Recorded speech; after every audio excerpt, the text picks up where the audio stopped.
Hello students, how are you? I hope आप अच्छे होंगे। स्टूडेंट्स इस समय हम लोग पढ़ रहे हैं क्लास 10 साइंस के फिजिक्स का चैप्टर इलेक्ट्रिसिटी या करंट इलेक्ट्रिसिटी, इसको हम लोग पढ़ रहे हैं। स्टूडेंट्स मैंने इस पर और भी तमाम सारे वीडियोस प्रोवाइड कर रखे हैं, ठीक है, आप उनको भी वॉच करिए। अच्छा, सबसे ज़रूरी चीज़ जो आपके लिए है कि आप किसी भी वीडियो को लास्ट तक देखने की आदत डालिए।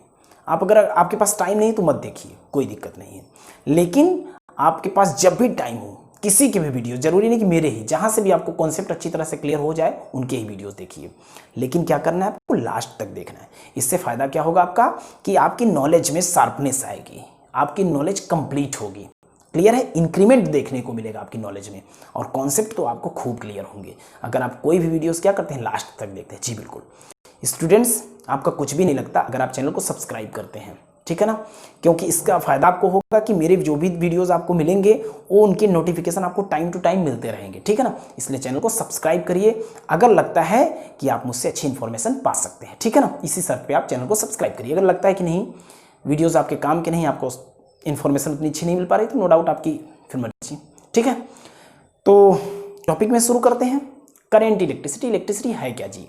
तो देखो, चार्ज की मोशन को कहते हैं इलेक्ट्रिसिटी या करंट इलेक्ट्रिसिटी कहते हैं। चार्ज की मोशन को, the motion of charge is known as current electricity या इलेक्ट्रिसिटी। अच्छा, मोशन को जो डील करता है साइंस में, फिजिक्स में, उसे कहते हैं, चार्ज की मोशन को डील करता है उसे क्या कहते हैं, इलेक्ट्रिसिटी या करंट इलेक्ट्रिसिटी। बहुत बढ़िया।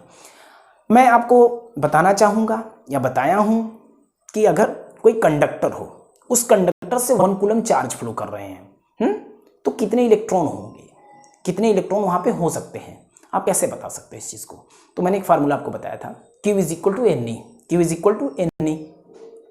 इस फार्मूले की हेल्प से हम बता सकते हैं the number of electron anywhere. Clear है कि नहीं है? अच्छा, अब देखो, फार्मूला था हमारा Q is equal to N E, formula था Q is equal to N E. अच्छा, तो Q क्या था? Q इज द चार्ज, इसकी यूनिट होती कूलम। N क्या है? N is the number of electron, जो कि हमें पता करना है, जिसको हमें फाइंड करना है। क्लियर है? अच्छा, E क्या है फिर?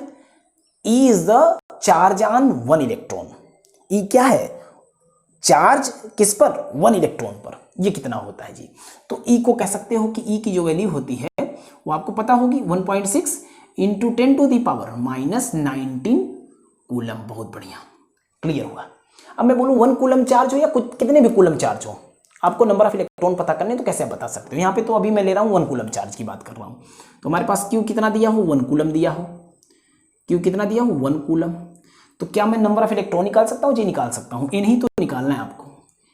N is equal to Q by E, N is equal to Q by E। अच्छा, अब इसको अगर मैं पुट करूँ Q की वैल्यू, तो 1 कूलम। बहुत बढ़िया। E की वैल्यू देखिए आप ध्यान से, 1.6 into 10 to the power -19 coulomb. अच्छा, ये हुआ। अब देखा जाए कूलम से कूलम तो कैंसिल हो जाएगा। क्लियर हुआ? बहुत बढ़िया। 10 टू दी पावर -19 ऊपर जाता है तो 10 टू दी पावर 19 हो जाएगा। तो इसको हम लोग लिख सकते हैं 1/1.6 इंटू 10 टू दी पावर 19, क्योंकि माइनस का 19 ऊपर गया तो पॉजिटिव हो गया। बहुत बढ़िया। अब मैं चाहूं तो ऊपर और नीचे 10 से मल्टीप्लाई कर दूं। क्लियर है?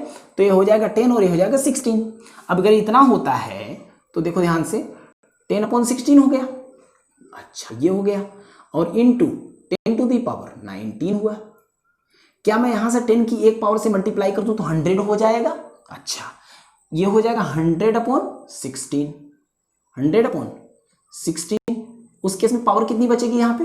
10 to the power 18, sorry 10 to the power 18 बचेगी, 10 टू दी पावर 18। इसको सिंप्लीफाई करेंगे तो आपके पास कितना आएगा?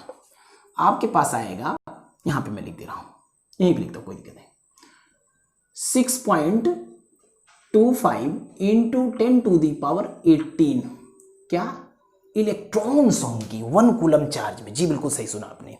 1 कूलम चार्ज में कितने इलेक्ट्रॉन? इतने होंगे। 6.25 into 10 to the power 18 electrons होंगे। इसको और सिंप्लीफाई करते हैं तो इतना भी आप बोल सकते हो ना, n is equal to 6.2 into 10 to the power 18 क्या इलेक्ट्रॉन्स। कितने में जी?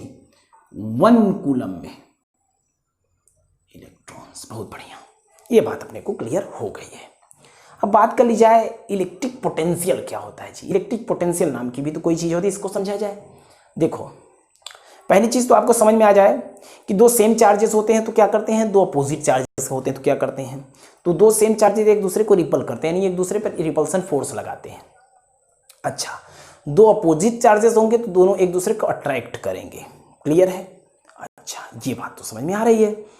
अब मैं बोलूं कि आपको इनफाइनाइट से, आपको क्या करना हो, इनफाइनाइट से किसी चार्ज को फाइनाइट के किसी पॉइंट तक लाना हो तो उस चार्ज को लाने में आपको कुछ वर्क करना पड़ेगा।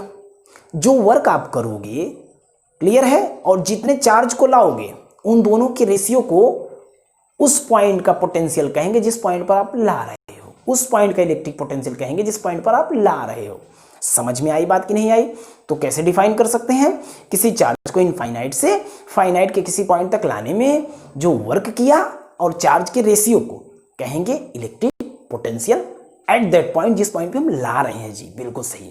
अच्छा, इसको एक फिगर से समझा जाए, देखो ध्यान से। अब अगर मैं बोलूं कि मैं ऐसा एक फिगर ड्रॉ कर लूं इस तरह से, देखो मान लो कि ये पॉइंट O है, ये पॉइंट क्या है, O है, इस पर कोई चार्ज Q रखा है, क्या है, Q है। अच्छा, ये पॉइंट मान लो A है, ये पॉइंट क्या है, A है, और ये वाला पॉइंट B है। बहुत बढ़िया।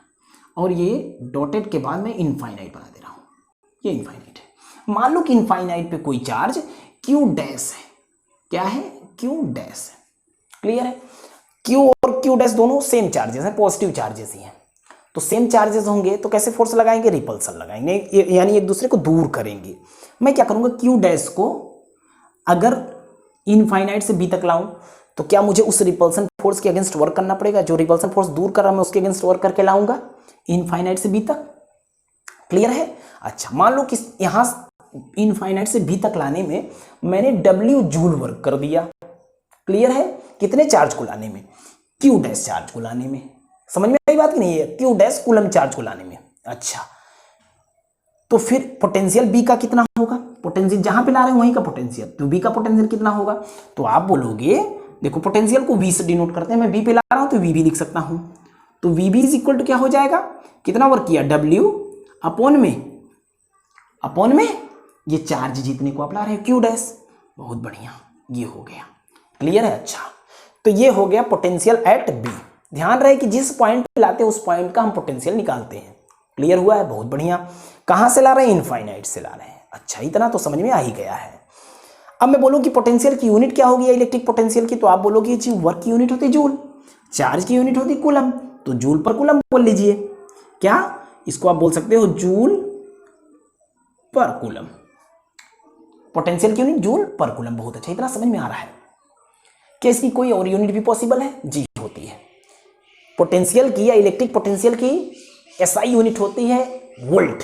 क्या होती है? वोल्ट। आप ध्यान से सुनिएगा, वोल्ट भी इसकी एक यूनिट होती है, पर कैसी है, एसआई यूनिट।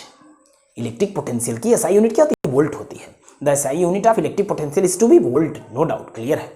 अब इसको बात करते करते हम लोग इलेक्ट्रिक पोटेंशियल डिफरेंस की बात कर सकते हैं। इलेक्ट्रिक पोटेंशियल डिफरेंस की, ये क्या होता है, पोटेंशियल डिफरेंस का मतलब हुआ कि अब दो पॉइंट के बीच का पोटेंशियल और उनका डिफरेंस जो होगा वह इलेक्ट्रिक पोटेंशियल डिफरेंस होगा। इसको कैसे समझा जाए, इस फिगर में ही समझते हैं। इस Q डैश चार्ज को मान लो आप ला दिए हो B तक। अब मैं बोलूं B से इसको A ले जाना हो तो क्या A का भी एक पोटेंशियल होगा, B का भी पोटेंशियल होगा, तो इन दोनों के पोटेंशियल का जो डिफरेंस होगा वो पोटेंशियल डिफरेंस होगा इनके पॉइंट के बीच के। समझ में आई बात कि नहीं आई? तो कह सकते हैं दो पॉइंट के बीच में किसी चार्ज को ले जाने में, किसी चार्ज को फ्लो कराने में जो वर्क करना पड़ता है और उस चार्ज के रेशियो को क्या कहते हैं, potential difference between two points. समझ में आया कि नहीं आया?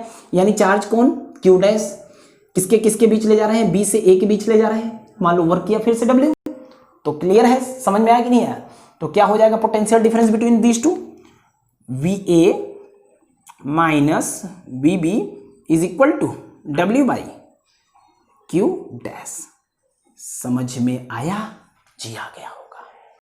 अब देखा जाए तो VA माइनस VB का मतलब कि potential difference, potential of A minus potential of B, potential at A minus potential at B, इन दोनों का जो डिफरेंस होगा पोटेंशियल डिफरेंस है।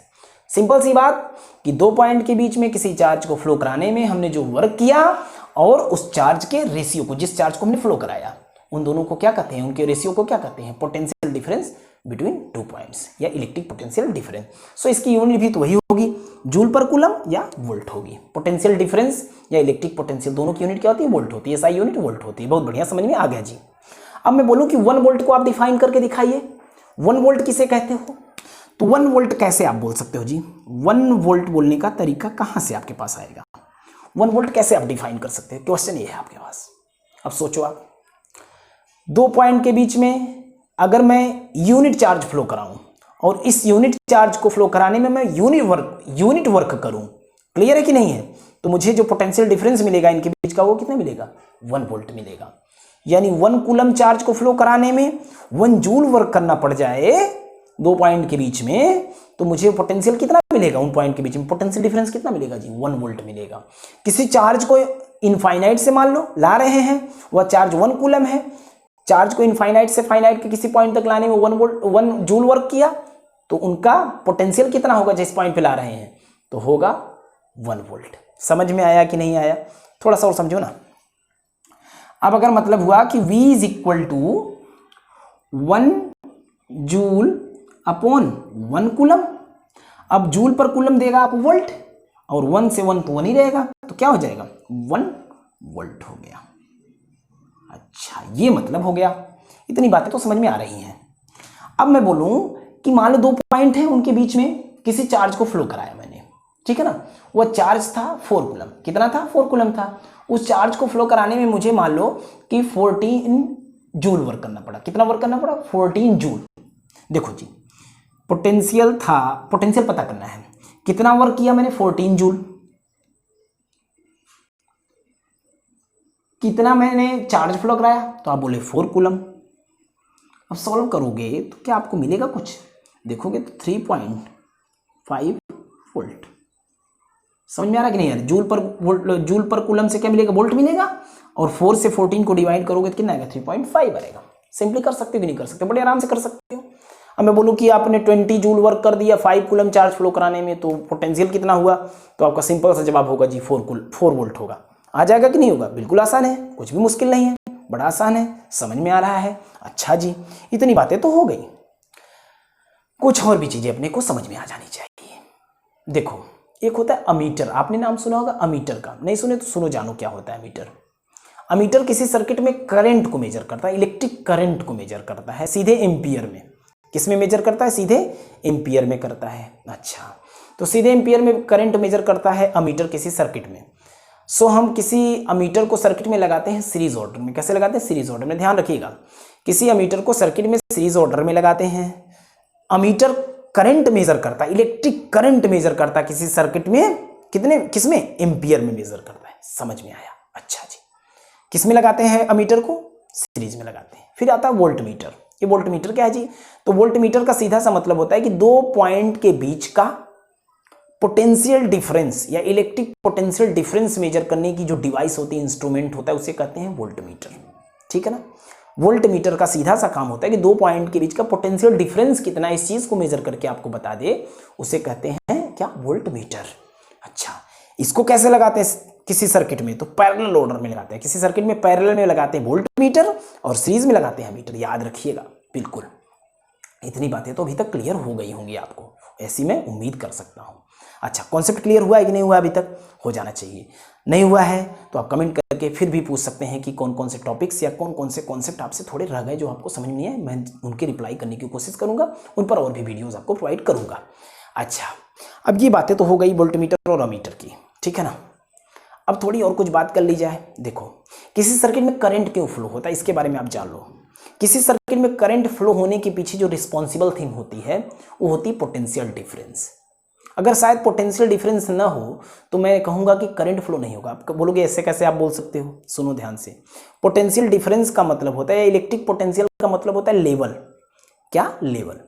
अब सोचो कि 2 वाटर टैंक हो, दोनों में वाटर का लेवल सेम हो, तो वाटर के लेवल में कोई डिफरेंस ना हो, दोनों टैंक को एक पाइप से आप जोड़ दो, तो जब लेवल में डिफरेंस नहीं है तो क्या एक टैंक से दूसरे टैंक में वाटर फ्लो करेगा? तो आपका जवाब आएगा नहीं करेगा। अब मैं बोलूं कि एक वाटर टैंक में लेवल हाई हो, एक में लो हो, मैं पाइप से उनको क्या कर दूं? ज्वाइन कर दूं, तो नो डाउट वाटर फ्लो करेगा high level to low level की ओर। ठीक है ना। बिल्कुल यही काम पोटेंशियल का भी होता है। दो कंडक्टर हों, दोनों के पोटेंशियल क्या हो, अलग अलग हो। समझ में आया कि नहीं आया? एक का पोटेंशियल ज़्यादा, एक का पोटेंशियल कम हो, दोनों को अगर मैं क्या कर दूं, कनेक्ट कर दूं, तो नो डाउट करंट फ्लो करेगा। समझ में आया कि नहीं आया? सभी क्लियर हुआ है? सबको आया है? बिल्कुल आ जाना चाहिए। पोटेंशियल डिफरेंस की वजह से ही करंट फ्लो होता है। अब मैं बोलूं कि एक वायर हो, उसका भी, या एक कंडक्टर, उसका पोटेंशियल क्या हो, 4 वोल्ट हो, दूसरा कंडक्टर हो, उसका पोटेंशियल 4 वोल्ट हो, मैं दोनों को कनेक्ट कर दूं तो नो डाउट करंट नहीं बहेगा, क्योंकि पोटेंशियल क्या है, सेम है। अब मैं बोलूं एक का पोटेंशियल मान लो 5 वोल्ट है, एक का पोटेंशियल क्या है, 4 वोल्ट है, करंट फ्लो करेगा। समझ में आया कि नहीं आया? और कब तक करता रहेगा? जब तक कि दोनों के पोटेंशियल सेम ना हो जाए। समझ में आया? आई होप चीज़ें आपको अच्छी तरह से क्लियर हुई होंगी। आने वाले टॉपिक्स में, आने वाले वीडियोज़ में मैं इलेक्ट्रिसिटी के और भी टॉपिक्स और भी कॉन्सेप्ट आपको बताने की कोशिश करूंगा। इसके न्यूमेरिकल्स भी आपको आने वाले टॉपिक्स में मिलेंगे। क्लियर? इस वीडियो में बस इतना ही। Okay, thank you.